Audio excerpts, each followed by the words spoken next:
Voilà. Bonjour tout le monde. Aujourd'hui, Genèse 14. Donc on va commencer à lire le texte et puis on va s'arrêter sur ce sur quoi on va s'arrêter. Alors, Genèse 14. Donc dans le temps d'Amraphel, roi de Shinéar, d'Arjok, roi d'Élazar, de Kédor Laomer, roi d'Élam et de Tidéal, roi de Gojim, il arriva qu'ils firent la guerre à Béra, roi de Sodome, à Birsha, roi de Gomor, à Shinéab, roi d'Adma, à Shemeber, roi de Tseboïm, et au roi de Béla qui est Tsoar. Ces derniers s'assemblèrent tous dans la vallée de Sidim, qui est la mer Salée. Pendant 12 ans, ils avaient été soumis à Kedorlaomer, et la 13e année, ils s'étaient révoltés, mais la 14e année, Kedorlaomer et les rois qui étaient avec lui se mirent en marche, et ils bâtirent les Réphaïm à Ashtéroth, Karnaïm, les Uzim à Ham, les Émim à Shavé, Kirjataïm, et les Horiens dans leurs montagnes de Séhir, jusqu'aux chaînes de Paran, qui est près du désert. Puis, ils s'en retournèrent vers En-Mishpat, qui est Kadès, et bâtirent les Amalécites sur tout leur territoire, ainsi que les Amoréens, établis à Tsatzon Tamar. Alors s'avancèrent le roi de Sodome, le roi de Gomorre, le roi d'Adma, le roi de Tseboïm, le roi de Béla, qui est Tsoar, et ils se rangèrent en bataille contre eux dans la vallée de Sidim, contre Kédor Laomer, roi d'Élam, Tidéal, roi de Gojim, Amraphel, roi de Shinéar, et Arjok, roi d'Élazar, 4 rois contre 5. La vallée de Sidim était couverte de puits de bitume. Le roi de Sodome et celui de Gomorre prirent la fuite, et y tombèrent. Le reste s'enfuit vers la montagne. Les vainqueurs enlevèrent toutes les richesses de Sodome et de Gomorre, et toutes leurs provisions, et ils s'en allèrent. Ils enlevèrent aussi avec ses biens Lot, fils du frère d'Abraham, qui demeurait à Sodome, et ils s'en allèrent. Un fuyard vint annoncer à Abraham, l'Hébreu, celui-ci habitait parmi les chaînes de Mamré, l'Amoréen, frère d'Échol et frère d'Abner, qui avait fait alliance avec Abraham. On va s'arrêter un peu là, d'abord parce que c'est laborieux à lire. Donc comme ça on l'a lu, on aura dit qu'on l'a lu, c'est bon, hein, ça c'est réglé. Il n'y a pas 50 milliards de choses à dire sur ce que je viens de lire, c'est la suite qui sera le plus intéressant. Néanmoins, ça nous rappelle quand même une chose, parce que ça nous rappelle en fait qui est-ce qui écrit la Genèse. C'est Moïse. Et c'est assez intéressant parce que finalement ici, alors avec Moïse, mais à d'autres endroits, notamment dans l'Ancien Testament, mais aussi dans le Nouveau, ce qui est intéressant avec la Bible plus qu'avec d'autres livres dits religieux, c'est qu'il est ancré dans l'histoire. C'est-à-dire que ce que je viens de lire là, en fait, vous et moi, on s'en fiche. Et en plus, les noms sont compliqués à lire. Donc, voilà. Et puis, d'une version à une autre, les noms vont être en plus différents. Et les sources extra-bibliques qu'on va avoir pour attester que ces événements sont bien arrivés, que ces gens, en tout cas, existaient, c'est encore des noms qui sont approximatifs et qui sont encore à côté. Donc, en fait, tout ça, ça nous intéresse pas beaucoup. La seule chose qui nous intéresse, c'est qu'il y a un cadre qui est historique. Et en fait, ce que je veux dire, c'est que Moïse, il fait exprès. Il fait exprès, dans son écriture de la Genèse, et puis de tout le reste du Pentateuque, et bien justement de faire référence à des choses qui sont connues par les gens de l'époque. Des choses qui, oui, on peut dire tout simplement qui sont historiques. Donc pour nous, ça ne veut pas dire grand-chose, mais pour eux, en tout cas, ça veut dire que ces événements ont eu lieu, que Abraham, c'est pas une fable, un truc qu'on a inventé, un super-héros qui serait un peu le garant de la foi de la famille, du peuple, etc. Non, c'est quelqu'un qui a existé et qui a fait des choses réelles au milieu de l'histoire séculière. Donc ça, c'est la chose qui est intéressante. Donc là, l'autre chose qui est intéressante, c'est de voir que au chapitre précédent, on avait vu entre autres Lot qui avait fait un choix. Hein, on lui avait proposé de faire un choix, il a fait un choix, il n'a pas nécessairement fait le meilleur, mais peu importe, il en a fait un. Il est allé à Sodome et Gomorre, et là il se trouve que finalement, en partant quelque part de la couverture et du lien qu'il avait avec Abraham et d'aller ailleurs, il se met sous une autre couverture, et il se met quelque part sous une autre destinée, Et là, le résultat pour lui, c'est que il y a une guerre, lui, il a rien à voir là-dedans. Ceux chez qui il est, ils perdent. Et ses biens sont enlevés, lui est enlevé, il est prisonnier, et boum, tout le monde s'en va. Et ça, c'est intéressant parce que dans la suite du chapitre, ce qui se passe, c'est que finalement, parce qu'il est le neveu d'Abraham, il va y avoir une bénédiction pour lui. Mais parce qu'il a fait le choix de se mettre sous une autre couverture, sous une autre autorité, il y a eu des conséquences qui n'étaient pas terribles. Mais l'autre chose qui va être, ça on va pas le développer ce soir parce que c'est pas le sujet, c'est quand même que, parce que là, la suite on va le voir, Abraham va lever une armée et va libérer Lot, va récupérer les biens, les gens, enfin tout ça. Mais ce qui est intéressant, c'est que les chapitres suivants, où va habiter Lot? Toujours à Sodome. Il n'a pas changé son fusil d'épaule, il n'a rien appris. Puisque quelques chapitres plus loin, on le sait très bien, ce sont les anges qui vont venir l'extirper de Sodome. Parce que Dieu va juger la ville par la foudre, le soufre qui va tomber du ciel. Donc on voit que Dieu fait des choses, peut-être pour parler au cœur de Lot, qui on le sait, il nous est dit en Pierre, que c'était un croyant. Peut-être pas le plus bel exemple de croyant, peut-être pas celui qu'il faut suivre ou celui qui est à imiter, mais en tout cas, il est dit que lui était tracassé, Lot le juste était tracassé par les péchés de Sodome.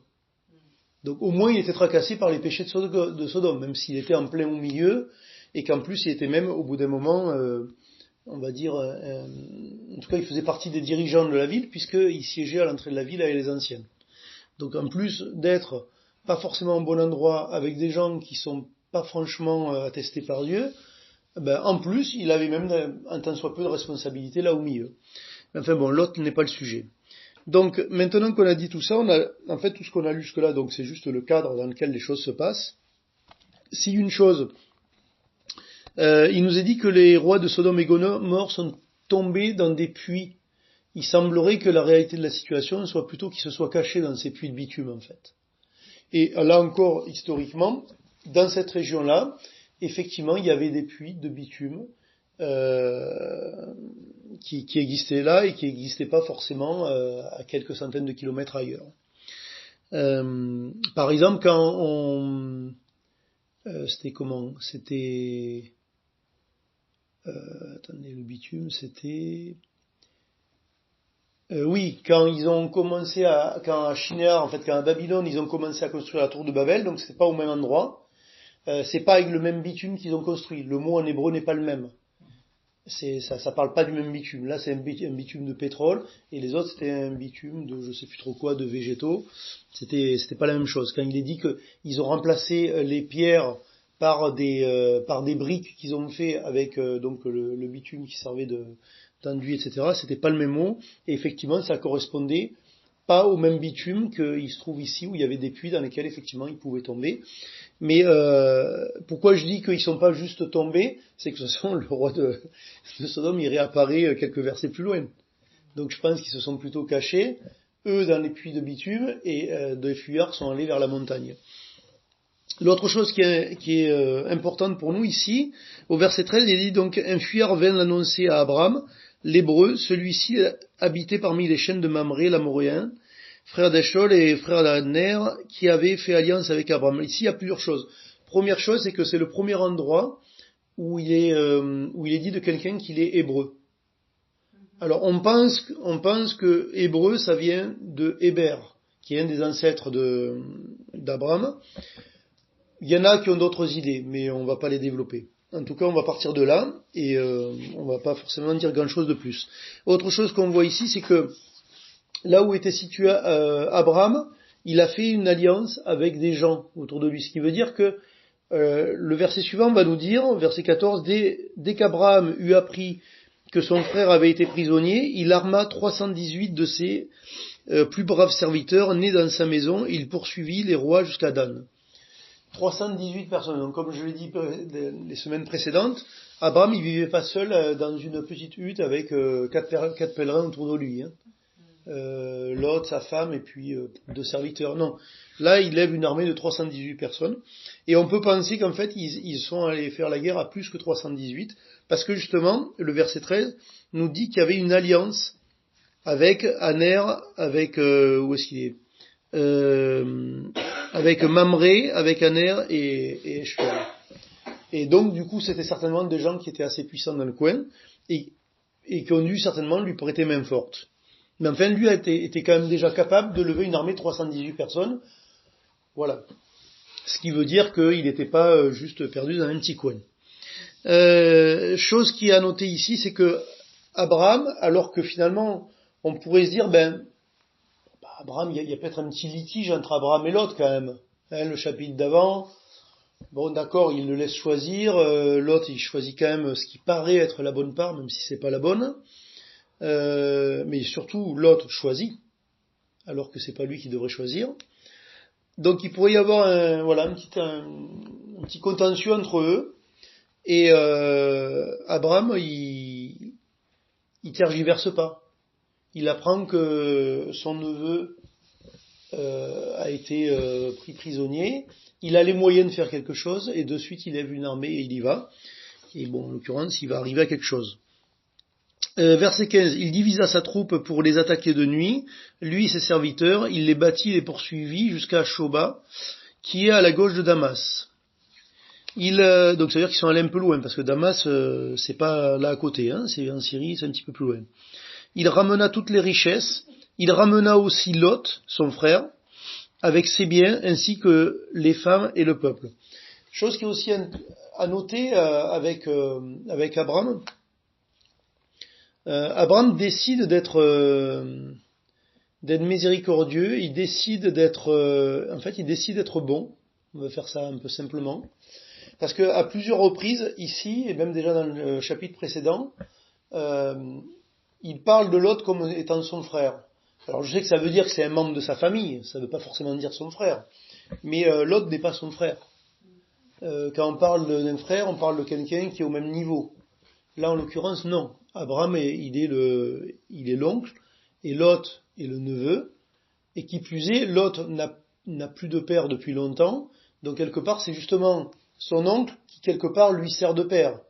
Donc, il se met, volontairement dans sa manière de parler, il se met au même niveau, alors qu'en fait, c'est pas du tout le cas.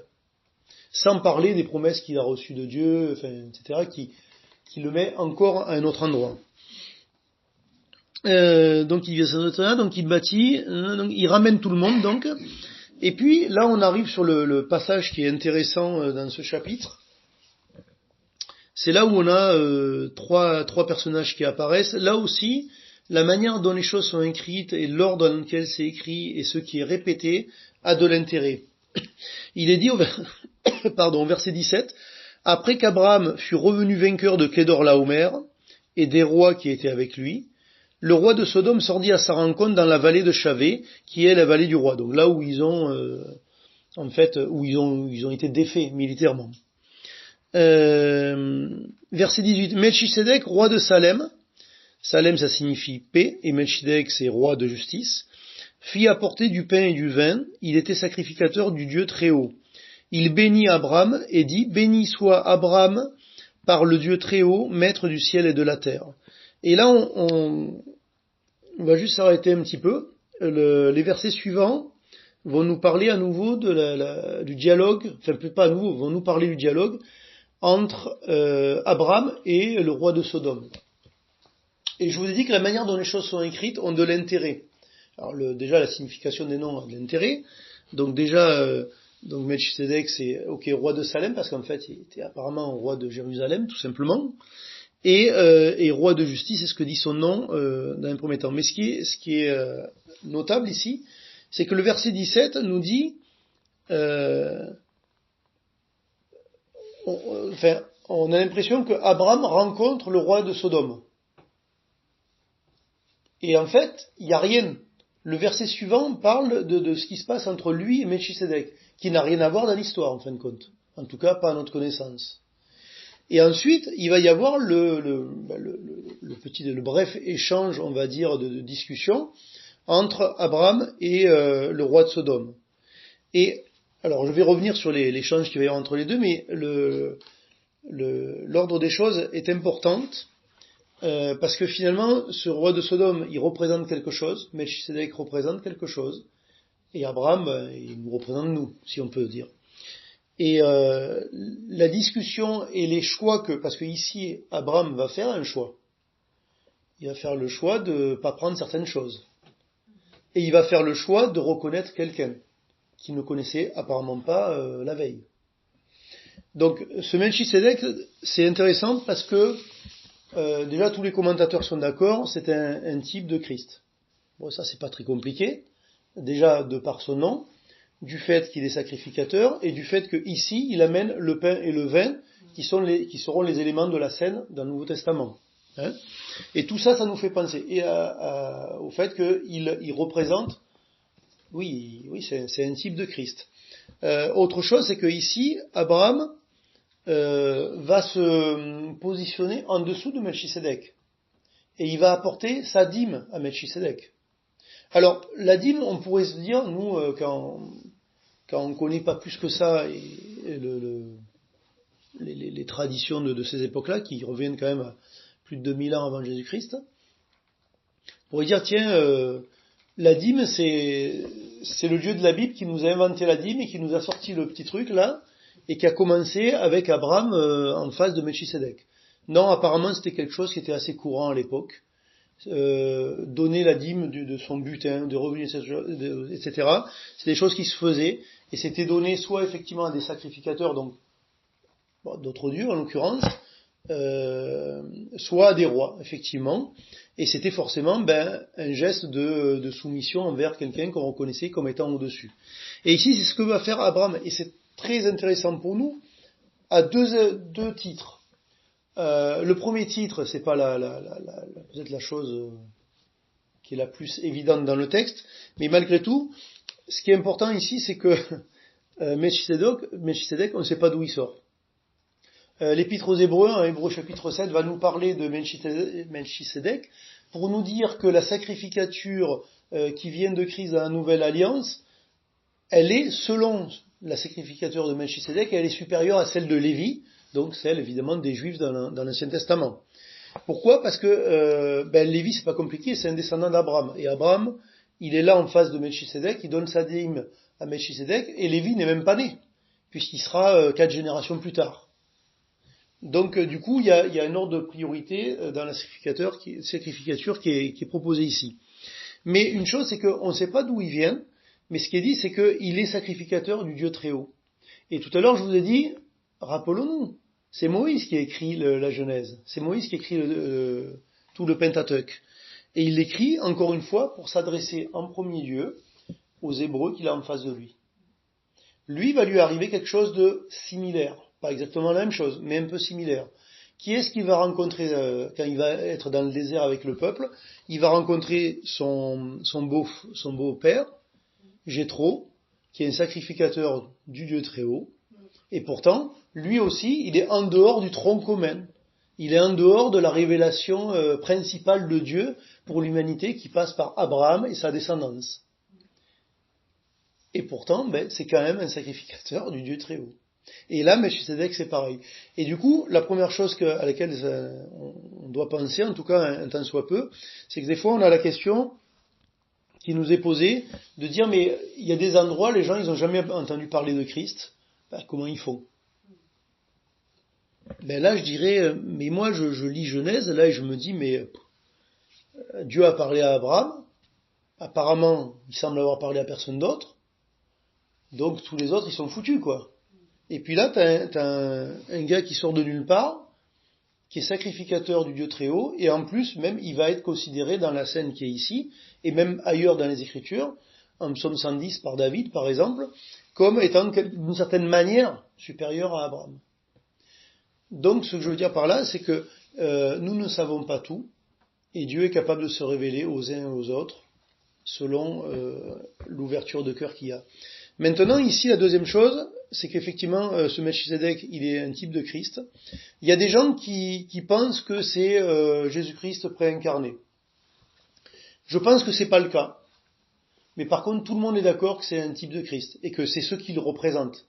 Donc tout le monde est d'accord sur ce qu'il représente, après qu'il soit un personnage. Moi, je pense que, non, c'est réellement quelqu'un qui était en face de lui. C'était pas Christ préincarné pour une raison très simple, c'est que même si l'Épître aux Hébreux dit que Melchisédek n'avait ni père ni mère, ni début de génération, ni fin, et en cela il représente Christ, effectivement, en même temps je pense que simplement tout cela ne nous est pas dit. Pour une raison très simple, c'est que quand Christ apparaît dans l'Ancien Testament sous ce qu'on appelle une théophanie, en général on parle d'un ange, et en général les croyants qui sont en face de cet ange, ou en tout cas de cette personne qui est Christ préincarné, l'adorent, donc reconnaissent sa divinité. Et c'est pas le cas ici d'Abraham. Abraham, il donne sa dîme.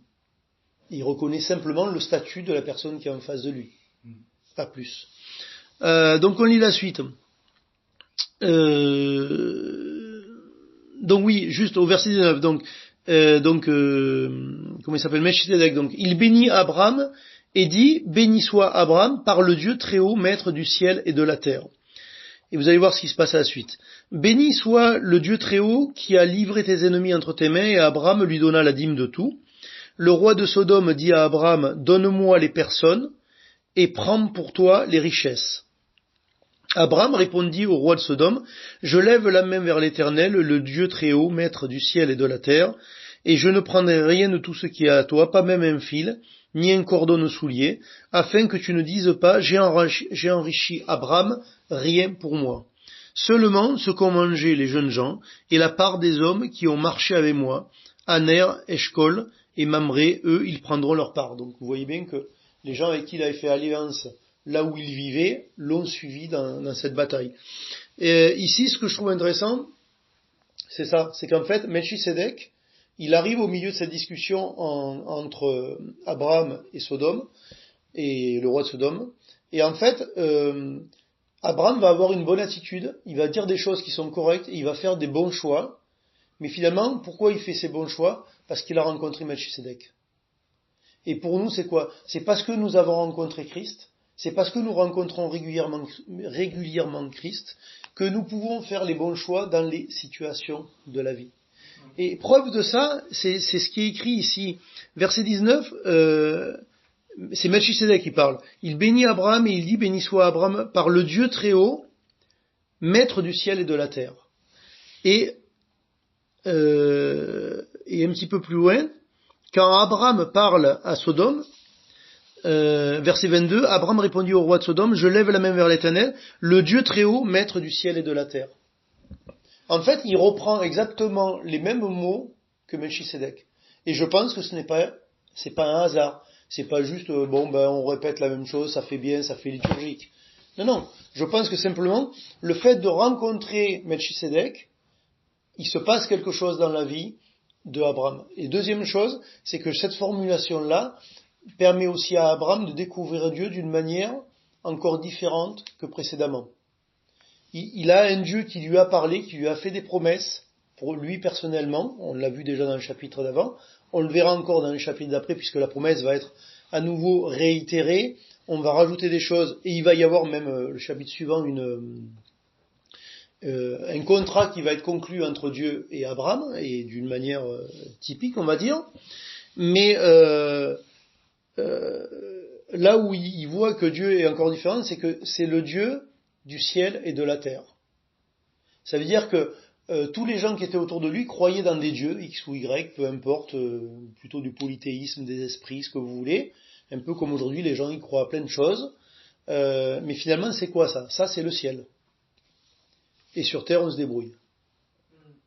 Et là, quelque part, ce Melchisédek qui représente Christ lui dit, je suis le sacrificateur du Dieu très haut, donc déjà qui est au-dessus de tout, parce que c'est ce que ça veut dire, Dieu très haut, et en plus, qui est le Dieu du ciel et de la terre.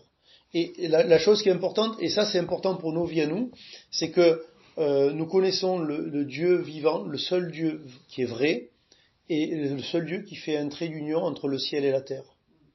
Les autres, ils sont là-bas ou ils sont ici. Soit c'est des idoles à adorer ici, soit c'est des idoles à adorer là-haut, mais le trait d'union entre les deux, il n'est pas très prégnant, on va dire. Et ici, là, quelle est la bonne décision que prend Abraham? C'est qu'en face de Sodome, parce qu'on pourrait se dire, écoute, il s'est décarcassé, Abraham, il a levé une armée, il a trouvé des alliés, il s'est battu, il a risqué sa vie quelque part. Donc tout ça, lui, son intérêt, c'était Lot. À la fin, il y a un butin, il y a plus, on va dire. Pourquoi est-ce qu'il profiterait pas un peu de Sodome? Mais lui, non, il a parce que justement, il est éclairé spirituellement, il a très bien vu le truc. Sodome, lui, il représente le diable. Et du diable, je veux même pas avoir un cordon de soulier. Et nous, dans notre vie, est-ce qu'on discute avec le diable? Est-ce qu'on marchande avec le diable? Et est-ce qu'on veut ne serait-ce qu'un cordon de soulier du diable? Ou est-ce qu'en fait, on refuse même ce qu'on pourrait avoir, même ce qui serait légitime d'avoir, parce que on est droit dans nos bottes, on sait où on va, on sait ce que Dieu a dit, et on sait qui est-ce qu'on veut suivre. Et on ne veut pas, parce que là, ici, Abraham le dit très clairement, en fait. Il dit, pourquoi est-ce que je ne veux rien? Afin que tu ne dises pas, j'ai enrichi Abraham. Rien pour moi.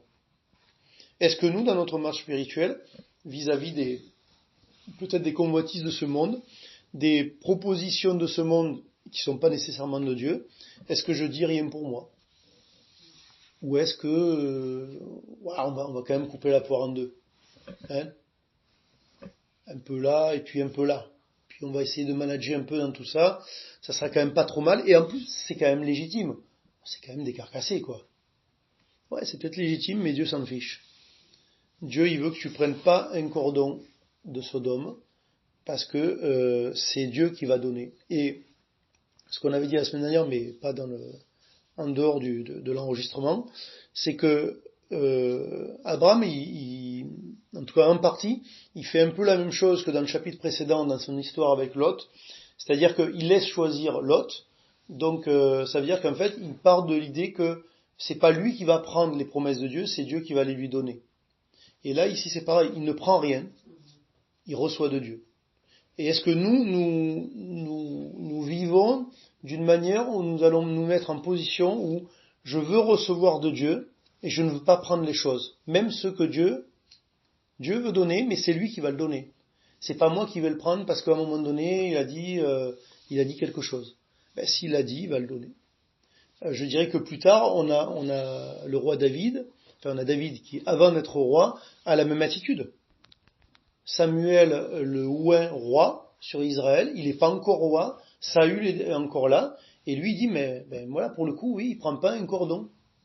Il prend pas un cordon de soulier de la royauté de Saül. Samuel m'a investi roi, si je dois être roi comme le prophète vient de le faire et comme Dieu le dit, tu vas le faire. Je ne vais pas tuer Saül. C'est pas moi qui vais le tuer. C'est pas moi qui vais faire un putsch. Non.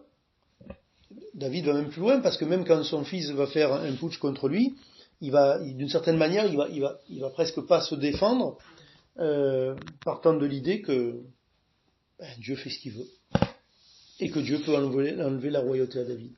Donc voilà, on finit là et juste sur cette chose-là, c'est que ici, parce que Abraham a rencontré Melchisédek, il a la provision pour parler au roi de Sodome, qui est le diable, et il a rencontré le Dieu très haut, qui est le Dieu du ciel et de la terre, qui fait le trait d'union entre le ciel, où nous irons un jour, et la terre, où nous avons les deux pieds bien ancrés dans la boue ici.